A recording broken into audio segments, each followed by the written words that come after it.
کہ قرآن مجید کا ہم مطالعہ کر لیں، احادیث پر ہم غور کر لیں، کہیں پہ بھی نہ اللہ تبارک و تعالیٰ نے نہ جناب نبی اکرم صلی اللہ علیہ وسلم نے شادی کے لیے کوئی عمر مقرر کیا ہے، کہیں پر بھی نہیں ہے۔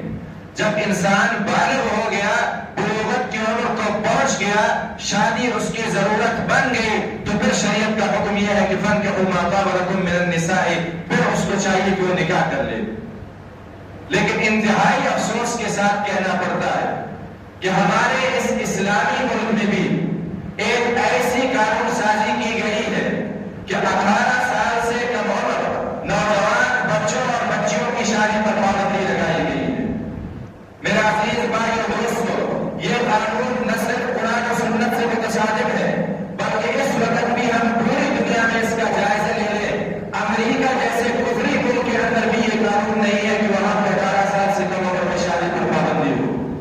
لیکن ہمارے اسلامی ملک میں غیروں کے اشاروں پر اسلامی ملک کے اندر ایسے قوانین لائے جاتے ہیں جو علیہ اعلان اللہ تبارک و تعالیٰ سے بغاوت کے مترادف ہے۔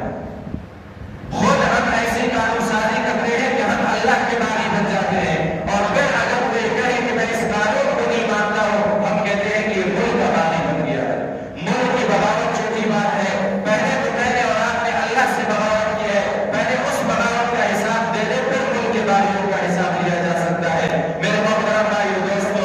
ایسے قوانین کسی بھی صورت میں قابل قبول نہیں ہے۔ اس ملک کے آئین کا پہلا شق یہی کہتا ہے کہ اس ملک کے اندر قانون سازی قرآن و سنت کے مطابق ہوگی، اور جو بھی قانون قرآن و سنت کے خلاف ہوگی، شریعت کے خلاف ہوگی، وہ قانون کسی بھی صورت میں قابل قبول نہیں ہے۔ اس لیے تمام مسالک کے علماء کا یہ متفقہ فیصلہ ہے، چاہے وہ دیوبند سے تعلق رکھتے ہو یا بریلوی مکتبہ فقہ کے علماء ہو یا اہل حدیث کے علماء ہو، تمام علماء نے متفقہ طور پر یہ فیصلہ سنایا ہے کہ یہ قانون شریعت کے